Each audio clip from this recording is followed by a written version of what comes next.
Bonjour à toutes et à tous, bienvenue dans Art et Marché, votre rendez-vous hebdomadaire consacré au marché de l'art édition week-end. Et c'est une émission spéciale consacrée au 19e siècle et le regain d'intérêt consacré à certains mouvements de ce siècle. En première partie, nous sommes rendus à Fab Paris, salon issu de l'Alliance de Fine Arts Paris et de la Biennale des Antiquaires qui s'installe au Grand Palais. Au sein de la sélection Jeunes Talents de la Foire, on trouvera des antiquaires particulièrement attirés par le 19e siècle. Et puis pour l'interview du week-end, nous aurons le plaisir de recevoir Éric Turquin, expert en tableaux de maîtres anciens et fondateur du cabinet Turquin. Ses expertises s'ouvrent désormais aux artistes du 19e siècle. Nous lui demanderons pourquoi. Merci à toutes et tous qui nous rejoignez tout de suite. C'est Art et Marché, édition week-end. Pour la deuxième année consécutive, la foire Fab Paris, fusion de Fine Art Paris et la Biennale des Antiquaires, propose un secteur jeunes talents aux influences particulièrement 19e siècle. Nous sommes allés à la rencontre des marchands qui remettent cette époque au goût du jour.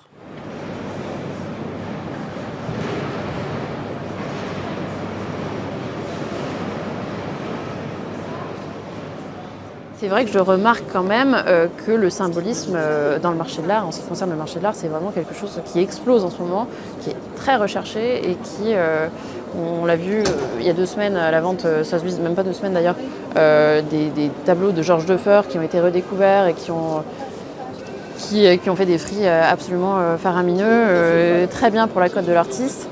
Mais c'est là où on voit qu'il y a un véritable engouement en ce moment pour cette fin de siècle. C'est plutôt des jeunes collectionneurs qui se lancent là-dedans et qui commencent... moi, c'est un peu ce que je propose dans ma galerie, c'est toute gamme de prix, vraiment, ça peut commencer autour de 300 € jusqu'à plusieurs milliers d'euros. Et c'est ce qui permet justement à ces gens-là de s'intéresser aussi, de s'inclure dans le marché et de se positionner, de se permettre de s'offrir aussi une première œuvre d'art qui sera d'abord une petite œuvre sur papier, d'un nom un peu moins connu que d'autres. Je pense qu'on arrive au bout d'un cycle. On a eu les années 2000 qui étaient terribles, enfin pour moi qui étaient terribles, c'est-à-dire c'était le vide, c'était John Pawson, tout était blanc, tout était minimal. Et en fait, on a eu un maximalisme un peu 50, 60, 70, 80. Et c'est un mouvement, c'est comme une horloge, quoi, ça tourne. Et là, je pense qu'on revient à un goût qui n'avait plus vraiment eu cours depuis les années 80, voilà, à l'époque du Coste des années 90. Et donc on revient à un goût un peu opulent, un peu Napoléon III. Et les gens se disent pourquoi pas en fait. Aujourd'hui, on a la chance d'avoir un marché du meuble et de l'antiquité qui est très très bas par rapport à ce que ça a valu. Un guéridon qui, moi j'ai des factures de vente de meubles que j'ai, qui en 2005 valait 13 000. Aujourd'hui, il vaut 1 500 en vente. Donc c'est une super opportunité. Je travaille beaucoup avec des gens qui ont 32, 40 ans et qui veulent acheter un château, qui veulent... donc voilà, j'ai une clientèle qui est plutôt jeune. Mais je fais aussi des appartements. Donc là, on a voilà, plusieurs appartements aussi à Paris, un à Bordeaux qui vient d'être terminé. Et donc en fait, je leur conseille déjà de me dire quel est leur style qu'ils aiment, de commencer à regarder pour acquérir certaines pièces et après de dessiner l'appartement. Donc on fait les salles de bain, on fait la plomberie, on fait tout ça. Mais on va aussi en même temps acheter pour voir quel meuble va aller dans quelle pièce. Il reste énormément d'artistes et d'œuvres à redécouvrir, paradoxalement peut-être. Il y a plein d'autres mouvements qui ont gravité et qui ont découlé de l'impressionnisme. Il y a les symbolistes, toutes les écoles post-impressionnistes, les divisionnistes, les pointillistes, les nabis, les fauves un petit peu plus tard aussi. C'est vraiment l'époque où, comme je le disais, toutes les modernités sont nées.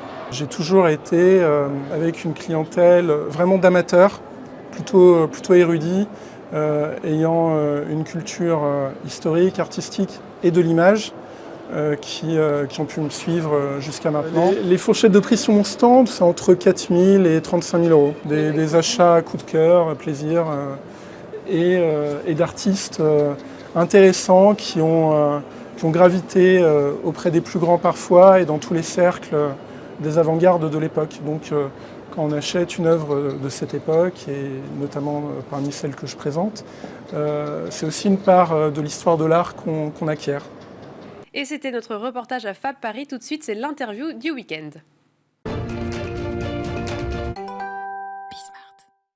Pour cette émission dédiée au 19e siècle, j'ai le plaisir de recevoir Éric Turquin, expert en tableaux de maîtres anciens et fondateur du cabinet Turquin. Merci beaucoup d'être avec nous.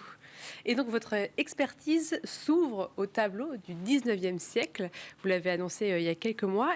Quand on parle du 19e siècle, de quel 19e siècle parlez-vous? C'est vrai que c'est un siècle où il y a énormément de mouvements artistiques. Alors en fait, nous avons toujours expertisé les tableaux du 19e siècle et assisté des commissaires-priseurs dans des ventes de tableaux du 19e. Mais disons que pour nous, le 19e s'arrêtait aux années 1830-1840. D'accord. Et puis, nous nous sommes rendus compte que de plus en plus de clients venaient nous voir naturellement avec des Corot, des Courbet, des Delacroix, qui sont après 1840. Et nous ne savions pas leur répondre. Donc en fait, j'ai décidé de prendre le taureau par les cornes et de faire venir avec nous Pascal Pavageau, qui est l'expert, qui était pendant 20 ans l'expert en tableau 19e de Sotheby's, avec qui j'ai toujours eu d'excellents rapports, que j'admirais beaucoup. Bon, mais elle était intouchable et j'ai réussi à la convaincre de venir nous rejoindre quand elle a quitté Sotheby's. Et donc ça nous a permis de nous ouvrir au 19e académique. Quand j'entends par 19e académique, en fait, la vraie rupture pour moi, ce sont les peintures en tube. Les impressionnistes sont allés acheter des peintures industrielles qui trouvaient en tube toutes faites, qui leur permettaient de travailler dehors beaucoup plus facilement, mais avec quelque part une destruction du métier de peintre. Et nous nous intéressons aux peintres qui ont un métier, des peintres qui broient leurs couleurs eux-mêmes, ou en tout cas qui sont passés, je veux dire, de façon progressive, de l'artisanat à l'art. L'impressionnisme a vraiment été une rupture. Et je ne touche pas à l'impressionnisme. D'abord parce que les tableaux impressionnistes valent trop cher. Moi, je m'intéresse à la peinture qui ne vaut pas très cher, qu'on peut valoriser, qu'on peut découvrir. Il n'y a pas grande découverte à faire chez les impressionnistes. Ça fait 150 ans que tous mes confrères cherchent du tableau impressionniste. Le terrain est complètement miné, ruiné, alors que dans le 19e, on trouve encore des Corot, des Courbet, des Delacroix inconnus. On nous en a encore apporté un ce matin. Donc, c'est vraiment passionnant. C'est un siècle de découverte. Et nous sommes des gens de découverte.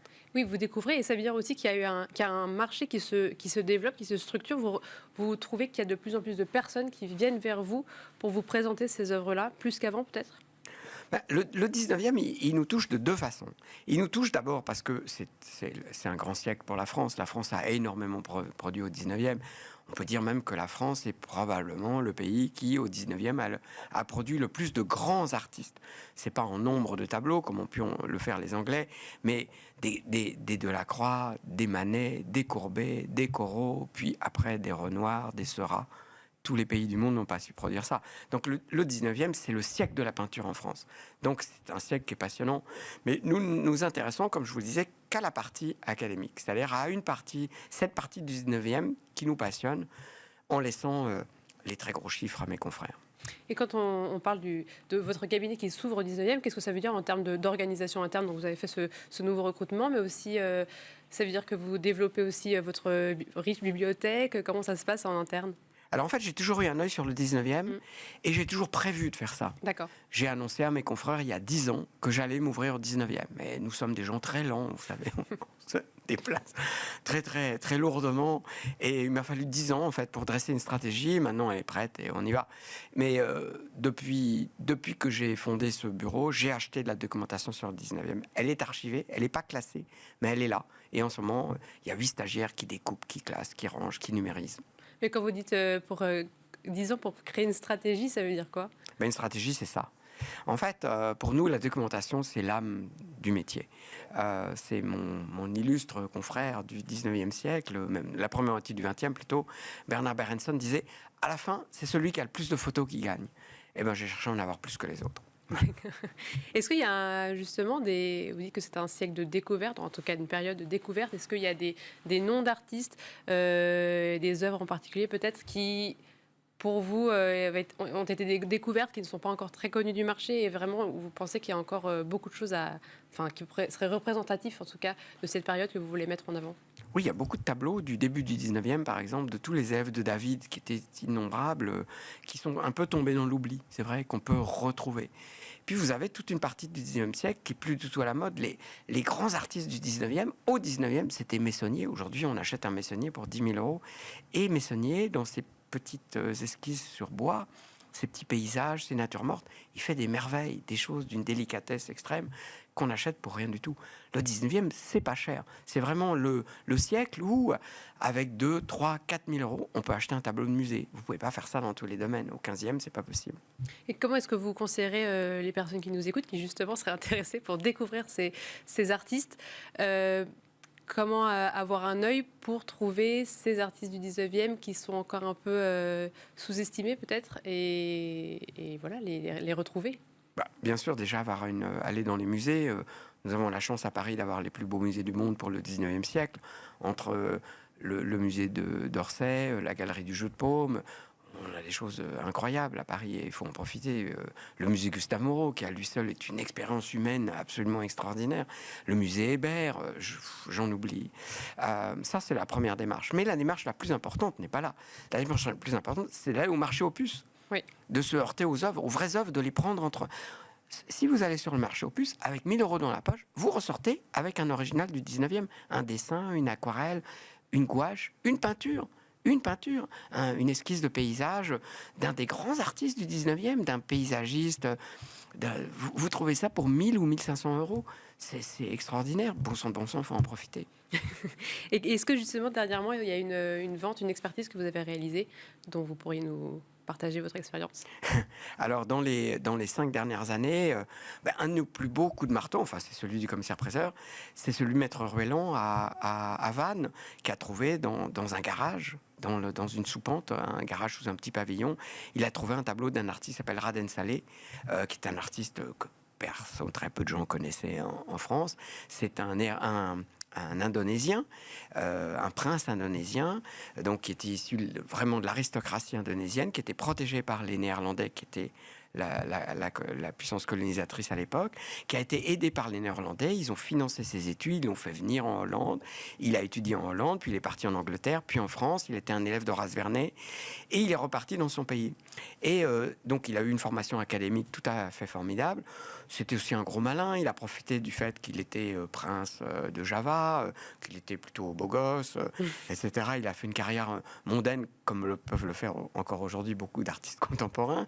Et il a eu pas mal de succès, puis ensuite il a complètement disparu, il est reparti dans son Java, dans sa forêt, mais là-bas il a peint des tableaux, essentiellement le tableau que nous avons retrouvé, il avait été peint en fait pour un Français, un Breton, qui avait un comptoir en Indonésie et qui avait ramené ce tableau quand il est revenu sur le continent, quand il est revenu en France.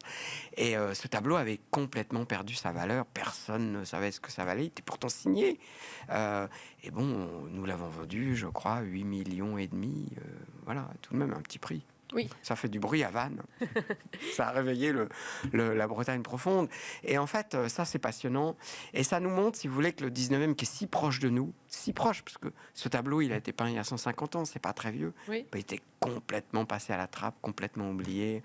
Donc le 19e, c'est plein de ressources. Avec des états de conservation qui peuvent être très bons, du coup. Le tableau était sur sa toile d'origine, il n'avait jamais été touché. En fait, le tableau est rentré. Les héritiers du monsieur avaient probablement gardé un très mauvais souvenir de ces frasques en Indonésie. Il s'est peut-être ruiné là-bas, je ne sais pas. Enfin bref, ils ont mis le tableau dans le garage. Voilà, c'est une histoire et ça fait une très belle histoire. Voilà, ça fait une belle redécouverte pour le cabinet Turquin. Eh bien, merci beaucoup Éric Turquin. Je rappelle que vous êtes expert en tableau et fondateur du cabinet Turquin. Et quant à nous, on se retrouve la semaine prochaine pour un nouveau numéro d'Art et Marché, édition week-end.